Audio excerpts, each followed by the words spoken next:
Good afternoon, boa tarde, everyone, and thank you so much for joining us today. I'm Jason Marzak, Director of the Agent Arts Latin America Center at the Atlantic Council.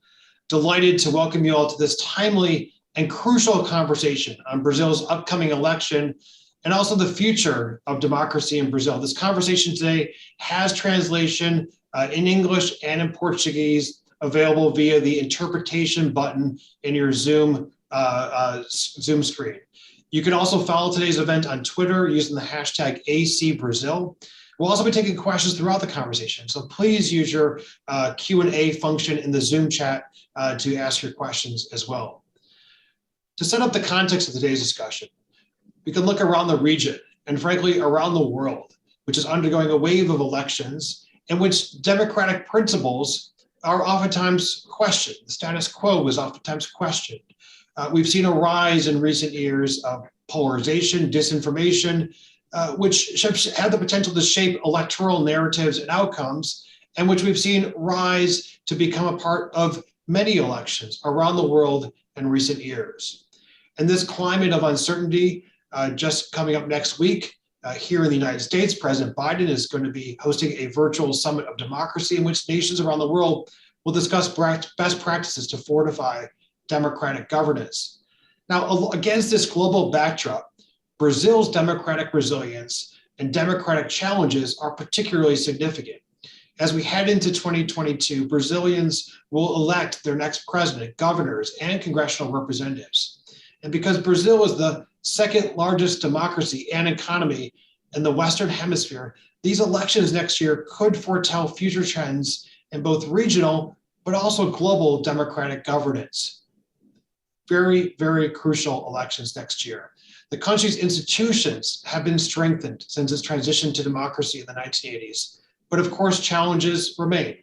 For this reason, Brazil also holds the key to understanding existing patterns of disinformation, patterns of structural electoral challenges, and also the patterns of polarization that we see present in many places around the world. This year, the Brazilian Congress passed an electoral reform and is currently negotiating the 2022 budget, spending ceiling, social spending caps, and also related issues. These many legislative changes promise to alter both the electoral system's dynamics and also the key issues of electoral campaigns next year. Now, although technical in nature, these recent developments have the strategic and broad implications for Brazil's elections, democracy, and beyond.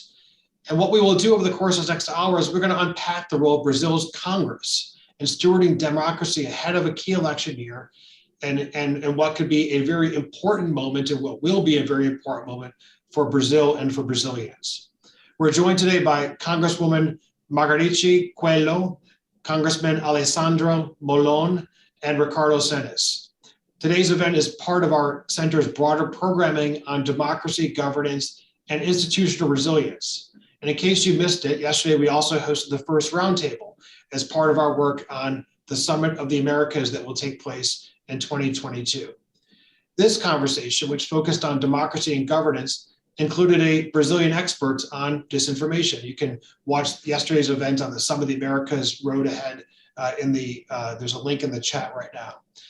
So without further ado, I am now pleased to pass the floor over to my colleague, Valentina Sater, who's the Assistant Director and also Brazil lead, to moderate this very important conversation as we head into Brazil's consequential election year in 2022. Over to you, Valentina. Obrigada, Jason, e mais uma vez, sejam Thank you very much, Jason, and welcome to all. As Jason said, the world is going through a time of questioning of democracy, and for all of society. We're less than a year away, and Brazilians are going to elect their governors, their president, and representatives. And so these elections are of the greatest importance. We're very satisfied to have at the Atlantic Council virtually Congressman Coelho, Congressman Molon, and the political scientist, Mr. Senes. The Congressman Coelho has a very long career as vice governor and a state representative in Brazil. Among her position. She was a rapporteur in the Chamber of Deputies. Thank you very much, Madam Congresswoman. Alessandro Molon is a federal congressman since 2011. He was a rapporteur of important legislation in 2014, having to do with internet legislation. Thank you very much for joining us today, Congressman. And last but not least, Ricardo Sinis, founder and director and senior fellow of the Latin America Center since 2016. Thank you very much, Ricardo. Without further ado, let's continue our conversation and remind everybody that we have simultaneous interpreting in Portuguese and English, but we're going to have our back and forth in Portuguese. We are entering an election year in Brazil. Brazilians will elect their next president, congressional representatives, state governors. You are the rapporteur of a recently passed electoral reform whose rules will already apply in 2022. The reform aimed to increase diversity in public offices, popular participation, and fortify candidates' affiliations. Why is this reform important for Brazilian democracy in the long run? And in what ways will it impact the dynamics of upcoming 2022 elections in Brazil? Thank you very much, Valentina. And I want to thank you very much for this invitation of the Atlantic Council. And I want to thank my colleague, Congressman Wallon, someone who's of great value to our work and who has who's contributed so much to our work. I wanted to clarify first that Brazilian legislation with respect to electoral processes is very ample. We promote a great deal of controversy and a great deal of complexity. We have gaps nonetheless in the process. We have great gaps and laws that overlap each other, and we have jurisprudence which is very advanced, and we need legislators to interpret these laws. Our great work was to organize and consolidate all of this legislation and to bring all of this in a systematic way to one single effect. There are about 900 articles which regulate the political parties, the electoral processes, the financing of electoral campaigns, electoral advertising, popular participation, the initiatives, the popular initiatives. All of this was a unified work of systematizing these various initiatives. It was a lot of work, but we have a bicameral system here. We started this effort in the Chamber of Deputies. It has to go to the Senate. The Senate hasn't had time to vote for this large project that we started in the Chamber of Deputies, but we continue. And the ESPASA legislation, which we brought forward through the Confederation of Parties, and will work through blocks, legislative blocks during the electoral period. We also had a great number of candidates, a large number of candidates for each party that could, and we could double the number of candidates. And this would promote a huge number of candidates for the diluting the debate and making it much more difficult for electoral justice to go forward.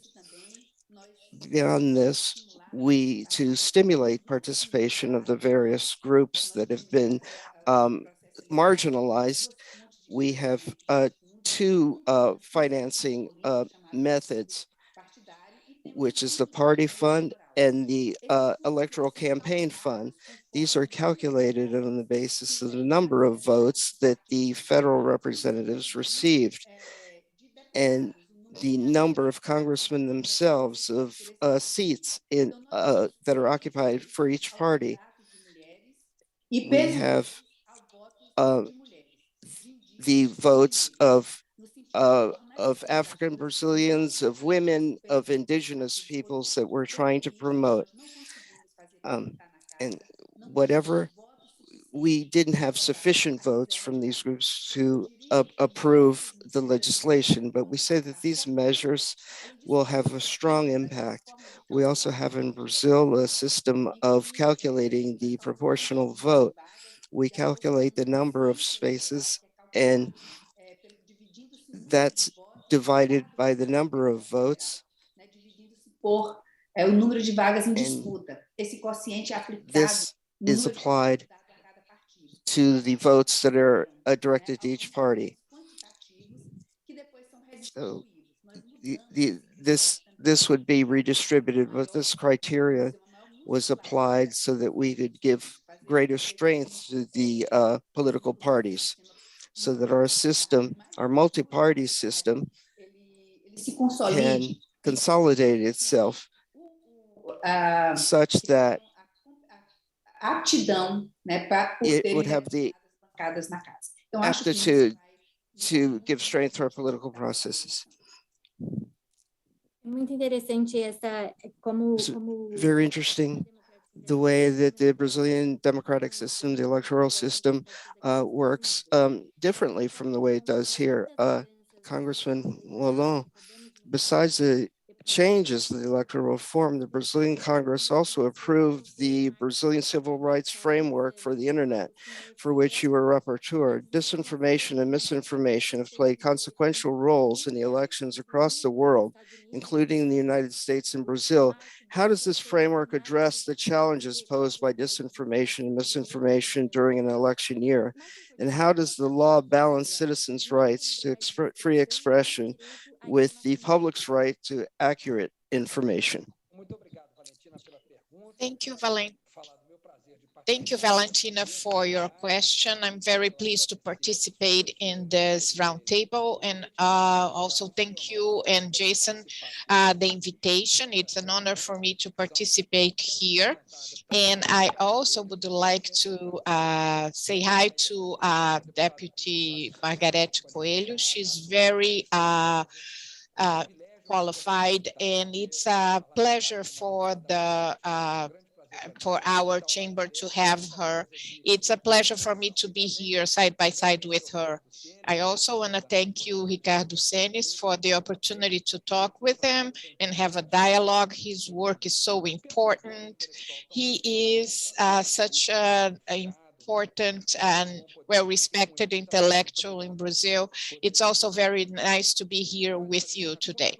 Valentina, when we approved the civil rights framework for the internet in 2014, the so-called fake news and disinformation were not a well-known problem in democracy.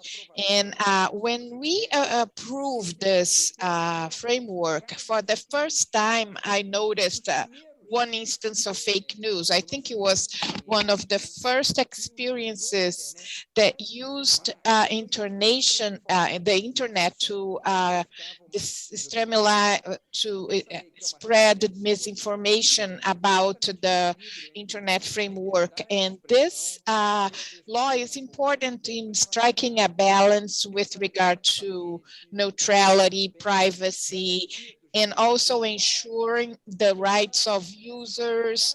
And it was attacked when it was being approved as if it was a project of the government to control the internet. And everywhere I went, people would ask, isn't there a law to control what we say on the internet? And then I noticed that there was an incipient movement at that time regarding disinformation with regard to the draft legislation. But Since this disinformation networks were not well established, this didn't go very far.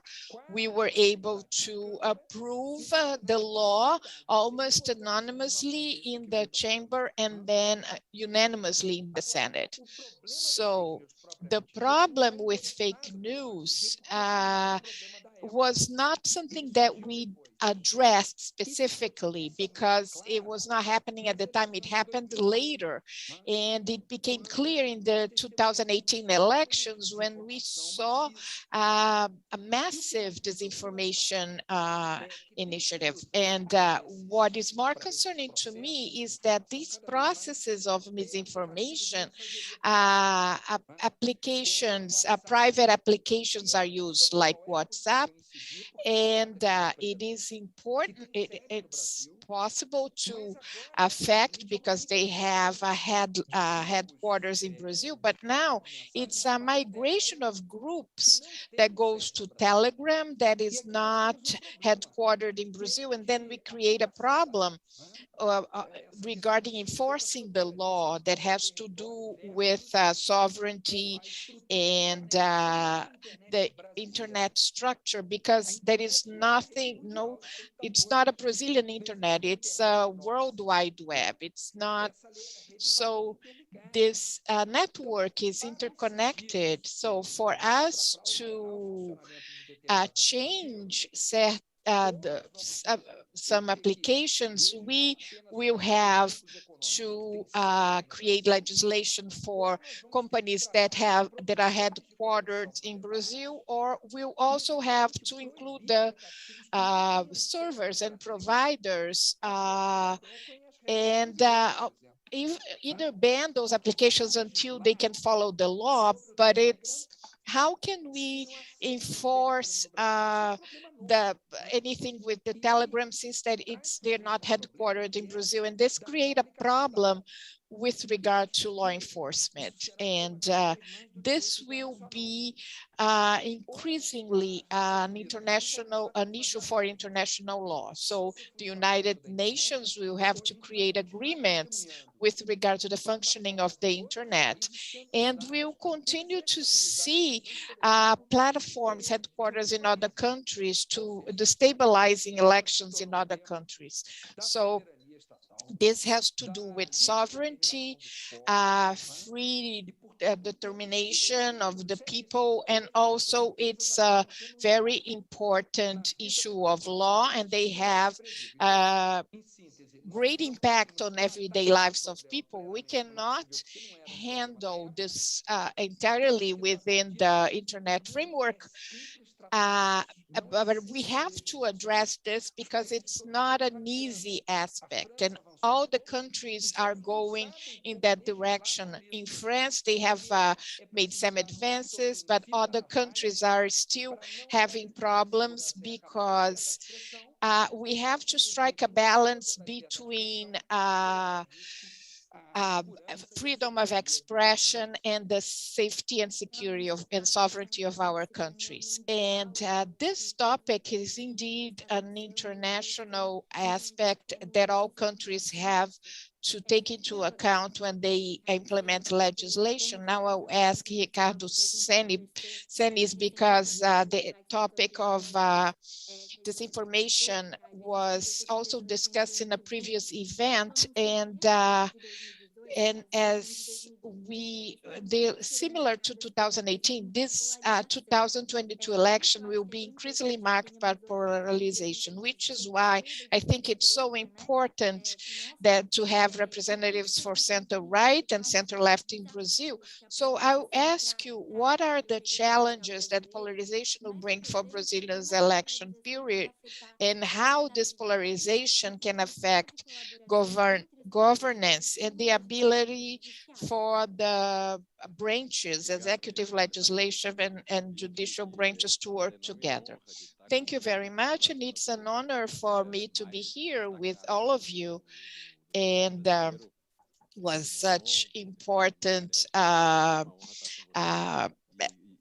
politicians in the Brazilian Congress, and I've been following the important role you've been playing. So Valentina, what I think is happening in Brazil is a superposition. We in fact have polarization, but polarization in itself is not specifically negative, but when this polarization is associated with radicalization, that's when it is a problem. I'd say that since 2018, we have seen this polarization increasing, and it's not a radicalization between the two poles. We have radicalization in one specific pole.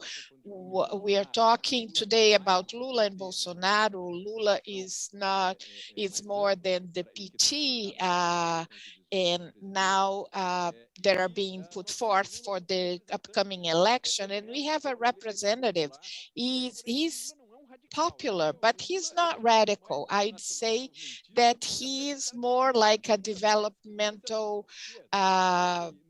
guy, then also call him a radical from the left. He is a popular leader. He popularized the process, but he's not radical. But when we talk about Bolsonaro, then I think he is an extreme, and he also have representation with the population. His popularity is decreasing, but we are talking about radicalization in extreme right, in the far right, and we have two risks, one that is associated with elections and also one that is associated with institutionals. And when we talk about election and choosing, an election is a process for the society to choose their representatives. So when these mechanisms begin to work with radicalization and polarization on one side, then we'll have problems, especially when one of the sides that is more radicalized starts to question the rules for the election process. So when Deputy Mulon mentioned it's the use of disinformation, it's not something new that came about with Bolsonaro, but it's been used in a new way since 2018, and it has been used against other authorities. And I think that next year there is a possibility might have a scenario where the political debates will be hindered, and that is also a way that could increase violence against candidates. We know that there are areas in Brazil, in Rio, and also the outskirts of Recife and São Paulo, and you don't have control. And when you use the radicalization in these areas that are controlled by other militias, then you have a problem. And when you have radicalization that spills into the institutions. And so we were talking about how the Atlantic Council is prepared with the summit for the topic of democracy. So when the political system begins to radicalize, then we are talking about something that is more serious. And this is also happening in Brazil and can have a negative effect, but we have to see how it goes and how it happens. And I think it's very important to debate on this, because we are not talking about a normal election process, but something that could have consequences for the future. And also talking about governance, I would like to ask also to Deputy Molon and Margarete, and the role of the Congress in Brazil to ensure that the institutions are resilient and we have the balance between the branches, and how this can be, how we can learn from other processes around the world. And we can start with Deputy Margarete. Thank you for your question. I'd like to say that I'm very happy by how how the quality of this debate and the participation of all of our colleagues here, Ricardo and Alessandro, and also creating different perspectives. The Congress is the inspector of the government. They have the keys to the coffers. They can control abuses and create guidelines for implementing public policies. And recently we saw an interference with the Supreme Court and how the budget was being executed in Brazil. This is a discussion that has to be addressed, but we are not going to address it here. But the Congress has been acting as a moderator, as a removing obstructions in cleaning the channels for communications. And these are things that the Congress can do. And it's like it is in the middle of the other two branches moderating them. And I could say that legislative branch has been losing value, and I think it's kind of it's unjust all over the world, and it has been facing a lot of challenges. And during the pandemic, we voted all the necessary measures. We did not stop, and Deputy Malone was very important in this debate. And we see that our legislation is not ready for a crisis situation. And I was very concerned with changing a legislation permanently from everyday life that being changed because of an emergency. So I think this could already be included in temporary provisions, because these are exceptional pieces of legislations. But it seems that now we'll be moving from one crisis to the next, and Brazil is getting used to going through this. So the role of the National Congress is extremely important. We are still working. We are facing all these challenges head on, and we have been able to having a debate and create the legislation. It was very important. And also issues related to the attacks on democracy, fake news, and the things that the democracy can suffer because of fake news, and the issues regarding the attacks or democratic institutions during elections. And we voted on that and included this in the crime in the penal code, and crimes against the rule of law, and improving our perception in the criminal aspects. And Congress has been answering. It's being criticized, but it's part of the democratization process. Would you, Congressman Olongo, would you like to add something? Yes. Before anything else, I want to agree with Congresswoman Margarete that the Congress has had a very important role to play in these last few years. I would say that yes, Congress was an important counterpart in defending democracy. And naturally, this counterweight was much more in the first 2 years than in this third year, because naturally the speaker, the president of the chamber, was in the opposition, and now he's at the base of the government. And this influences the proximity of the chamber to the government. But I wanted to point out the importance of the changing of the system, the voting system. The Congress could have allowed the passing of this legislation, and I'm sure that I think also the Congresswoman with her vote was important in the sense of not allowing these changes to occur and allowing a great crisis to emerge. So for the fairness sake, I want to recognize the importance of what happened and in the role of the Speaker of the House. However, I have to be frank here. I think that we should impose more limits on the authoritarian measures of the government. And this doesn't only apply to the third year, but also the first 2 years. I refer also to legislative decrees Por exemplo, for example, the firearms. There was a change in access to firearms without our participation. We não por decreto. say that it has to be done through law and not through presidential decrees.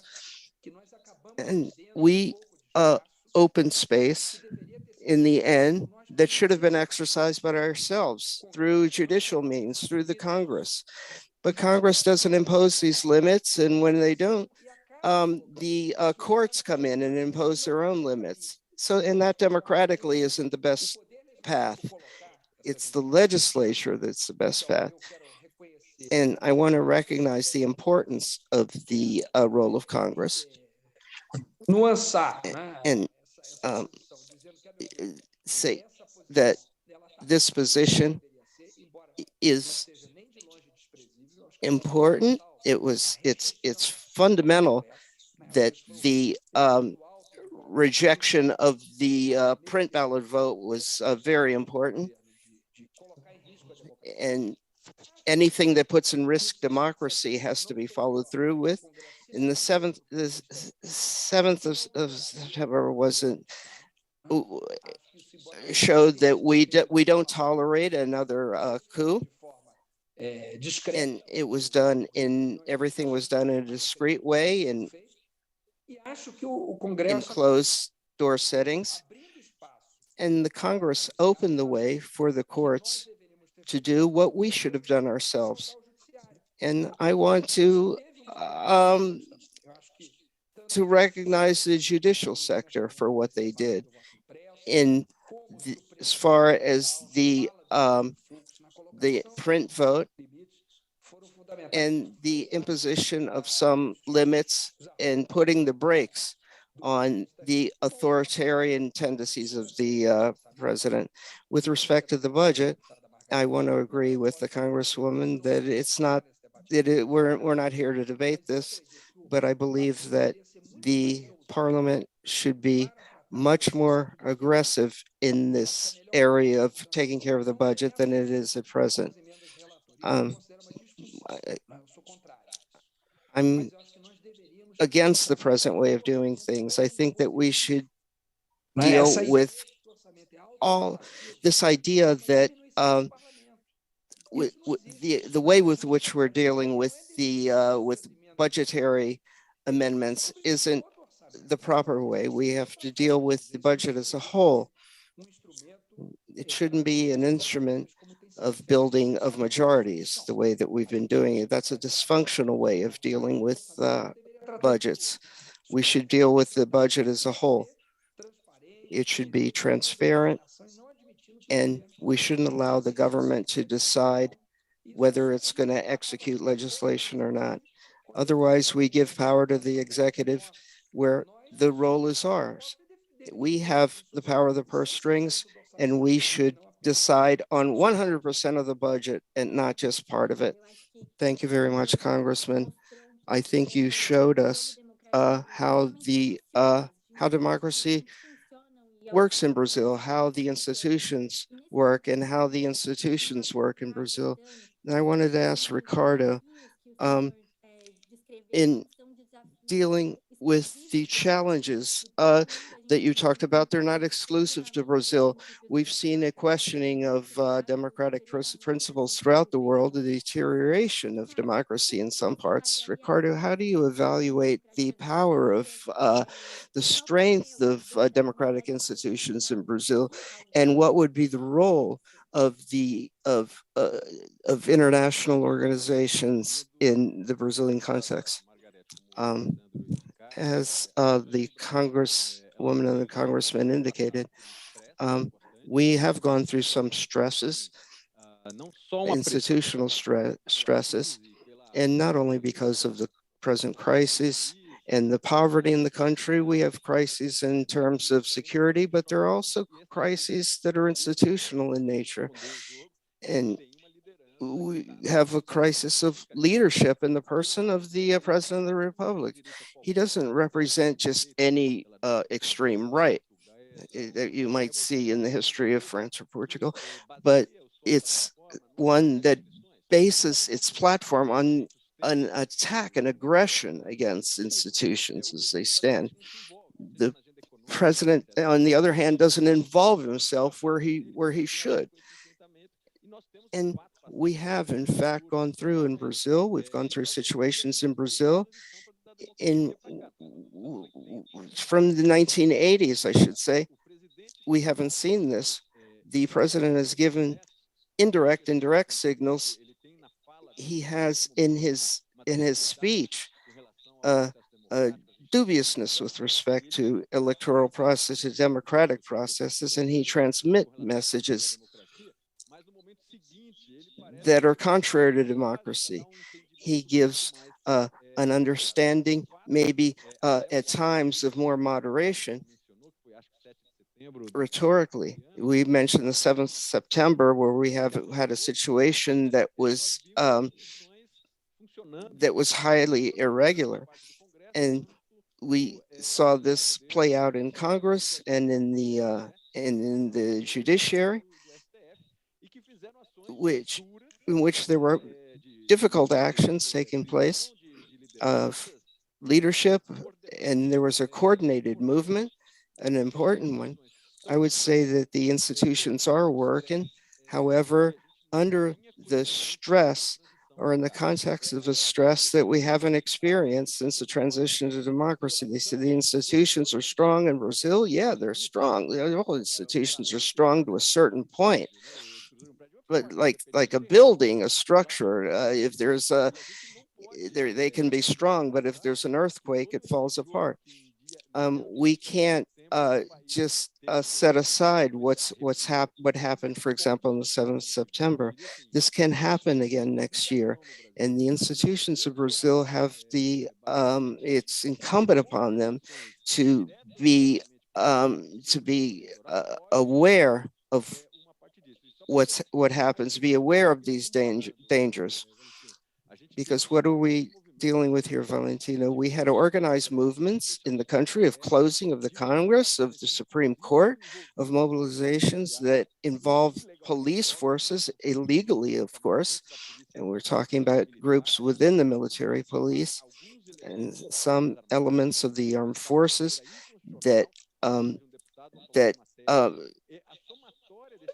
took sides illegally in favor of a certain position or other. Institutions have played a fundamental role, but we can't think that, yeah, fine, this danger is no longer with us. The institutions are strong, but on the other hand, next year we're going to have a year of elections, and we have very radicalized groups. We have in the context of an economic crisis, I believe, in Brazilian institutions, see, in our leadership. We have two great representatives here, but we have to pay attention to the institutions as well as the elections that are coming up. And changing the subject of it, thank you, Ricardo. Thinking a bit about how a democracy works, it's fundamental that we include the voices and perspectives of women and vulnerable groups. And this has a lot to do with electoral reform that Congresswoman Macaretti was the rapporteur for this project, and also a member of the Women's Caucus. How were these points brought together in the electoral reform law, and how else can we give force to the inclusion of women, of indigenous groups in the political scenario and the decision-making process? And before giving you the floor, I want to remind everybody that we'll be able to answer your questions. If you want to participate in the discussion, just send your questions through the Zoom channel. Well, Valentina, this is a subject that's very important for the Women's Caucus. We had a great number of wins with respect to the participation of these marginalized groups who were in the decision-making process of the tribunals of the courts. And we tried to unite these wins. We have in Brazil, the candidaturas laranjas, the fictitious candidatures. So we have quotas, gender quotas.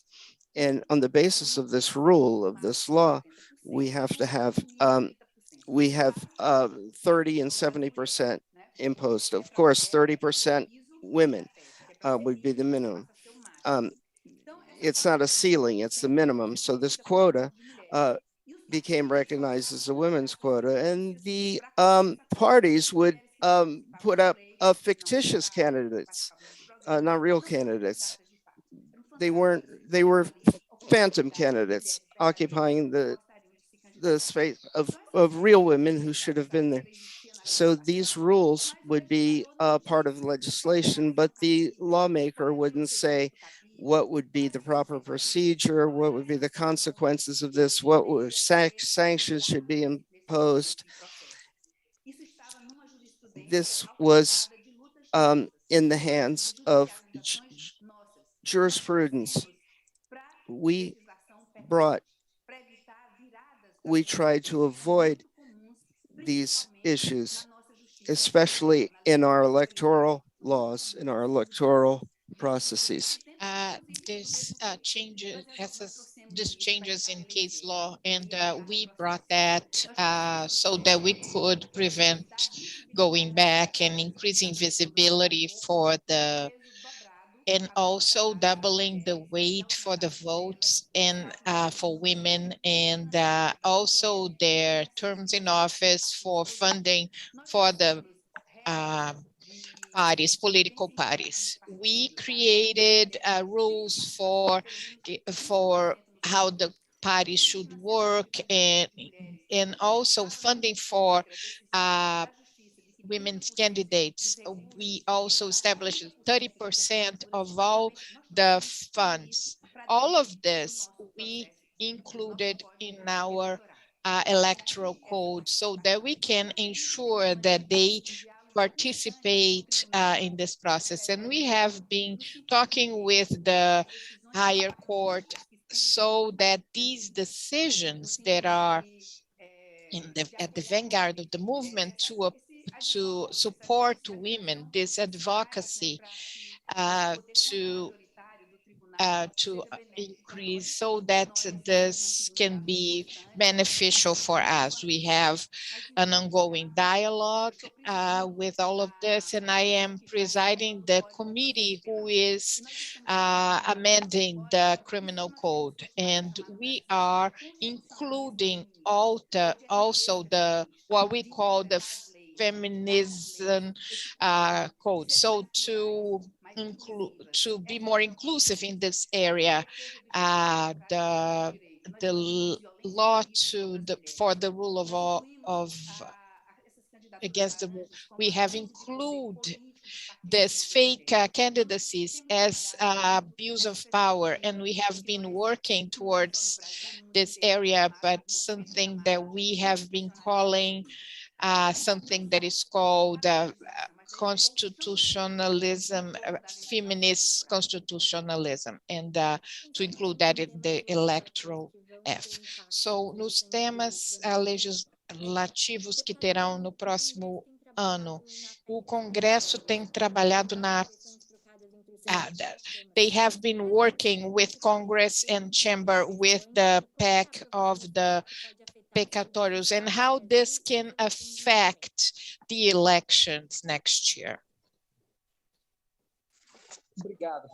Thank you, Valentina, for your observation. I would like to add something to Margaret's explanation, and also saying that providing double resources for any votes from women, indigenous people, and Afro-Brazilians. So it's something that was her initiative here in the chamber, going to the Senate and saying how important it is that it's happening under her leadership, and sensing it's important for us to recognize her work. So with regard to the mandatory court order payments, the precatórios, we recognize that at this time, the country has been emerging from a pandemic. We have not voted against it because this is beyond what had been, it would go above the ceiling, the budget. So therefore, we did not run away from our responsibility. Brazil, for 20 years, did not have that, but now not a lot of countries have adopted this, but I think it's important, and fiscal responsibility is important. And over the last 2 years, the world has run into debts to face the pandemic. So for me, the most important is how this debts was done. I don't agree with the spec. It's similar to paying the minimum balance in the credit card and believe you are doing fine. So it's important. This is like a way to moving down the road, and someone will have to pay it one day. So I don't think that this is a good measure. I also believe that half of the funds that should be obtained with the precatórios were not necessary. And I think that Brazil aid is very important. I criticize the way it was proposed. I think it should be a permanent program. We have to include more Brazilians that will not be able to survive without this, the emergency aid.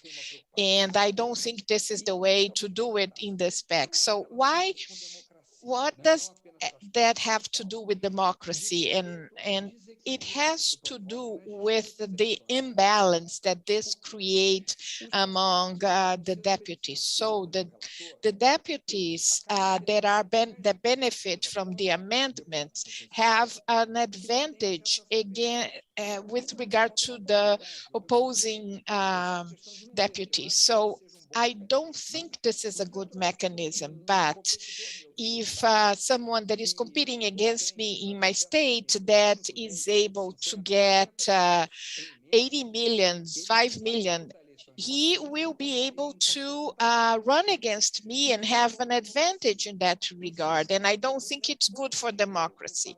I say it's not a matter of how much money it's going to be used, but how it's going to be used. Is that equal? Is that balanced? And transparency with regard not only to those who requested the funds, but what are the criteria for that? Because the public budget is not unlimited. There is not money for everything. So we don't build the country by deciding which real piece is going to be. So I think it's a collective decision. It's not a quilt. A quilt is beautiful, can be beautiful, but it doesn't get the result that we should obtain. And I think that since the money is finite, Congress should be discussing how to better use this money for the development of the country. So we should increase the money for the amendments for deputies. I don't think it's a good thing because it creates an imbalance. Our time is almost over, but we have a question from the audience. I would ask Ricardo to answer. The question has to do with the extra radicalization of power executive. And the question is, if this increases the idea of creating parliamentarism in Brazil, would that create greater stability for democracy? This is a good question, and you have a question by changing the government to diminish this polarization. I'd say that this topic has been discussed in Brazil for a long time. That has been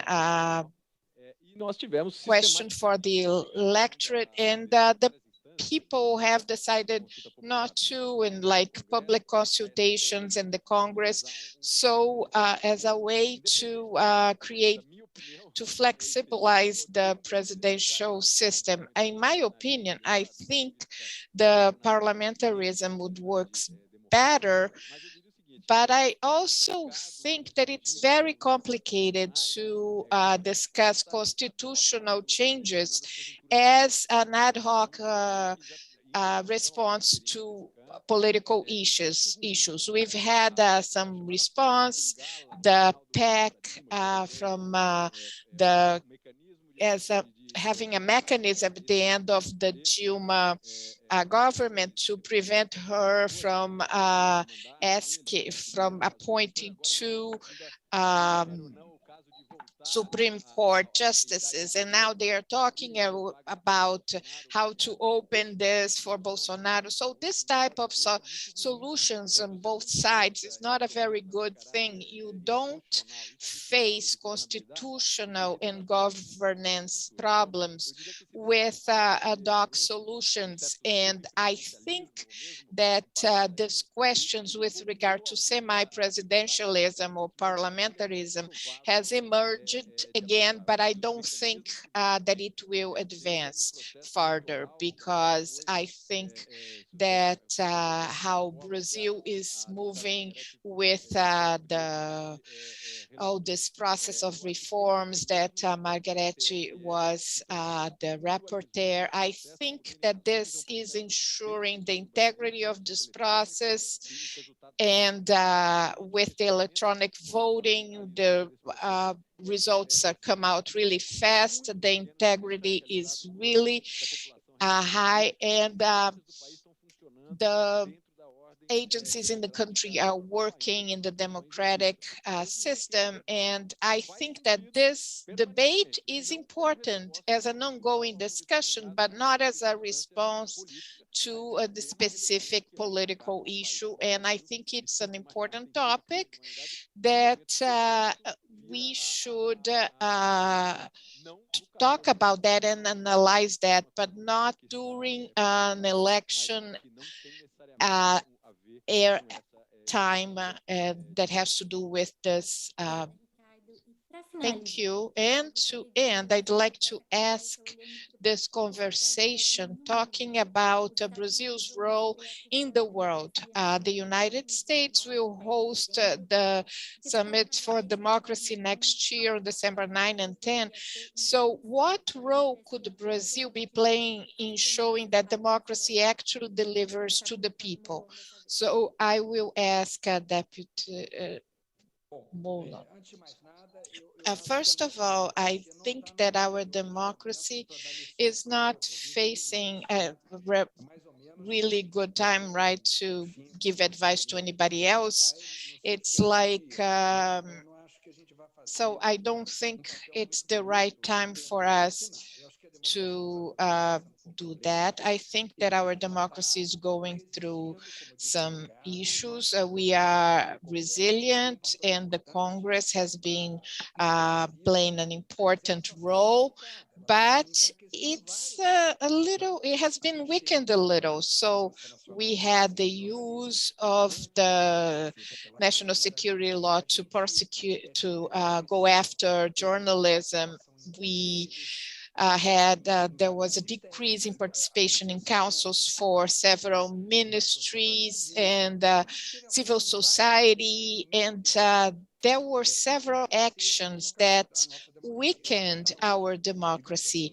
And I think that today it's not in the best situation, but the democracy is surviving, and I believe that we'll get to the next elections and we'll be able to resist a bad result to the president that could be likely. And I don't see a way in where the president will not transfer power if he loses. So I was not sure about that 3 months ago, but this shows the problems that we are facing in that area. But for us to strengthen democracy, the opinion polls increase support for the democracy. Rejection to dictatorship has increased among society, and it's in my view, this is like the best of two evils. So the results that democracy can deliver is to increase participation of the freedom of expression, but also the results of a democracy that has social and economic effects. We have to decrease inequality. We have to understand, see that democracy can offer a way for social extension, for a better life, for realizing dreams and projects. So if democracy does not deliver that, then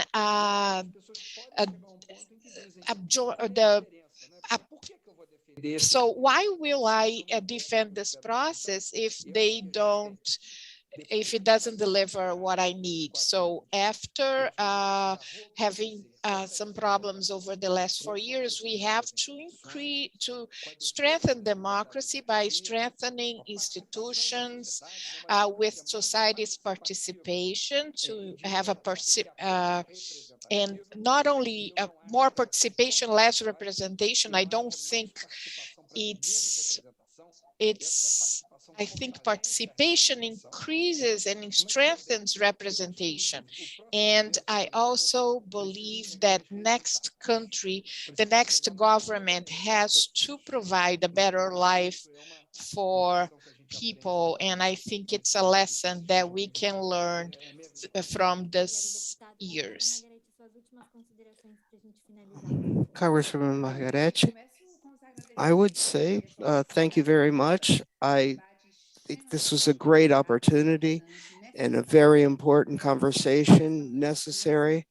I want to thank the Atlanta Council. I want to thank you and Jason for this opportunity. So going to the question, democracies always have something to learn and something to teach. I had a teacher that said that democracy was a building. It has to be brick by brick, but following a logical design. We've resisted all sorts of slings and arrows, our democracy. The method, the way by which we've reacted shows that we have a strong columns, strong structures to our democracy. And our system of our party system of multi-party system is strong. Sometimes it dilutes the debate, and the great fault here is with the Supreme Court, not with the Congress. We show the aptitude of government, of governance. And now we have all kinds of new clauses and barriers to try to limit our power. We have these micro parties now, which are parasites of the system. and they aren't the stuff of democracy, really. This is something that we should talk more about so that we don't run the risk of not being understood. Another question is the electronic vote in Brazil, which I think is an excellent model. We, in a single day, can count millions of votes. These were seen as sacred cows that you couldn't talk about, you couldn't question. Now the tribunals, the courts are showing that there is a possibility of making the system more transparent. And the question of the printed vote is also very important. These demonstrations of democracy surviving despite the attacks is a very useful conversation. We have fake news, disinformation. These are other important issues and other challenges, but we see in the end that our democracy will survive. Unfortunately, our time has come to a close, and this is one of many conversations that we should have when talking about the challenges that democracy in Brazil faces, in the Caribbean, in the world.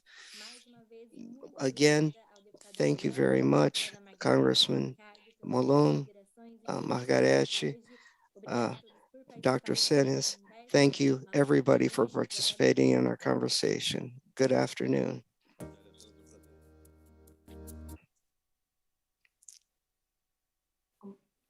Última fala também, vou estar aqui,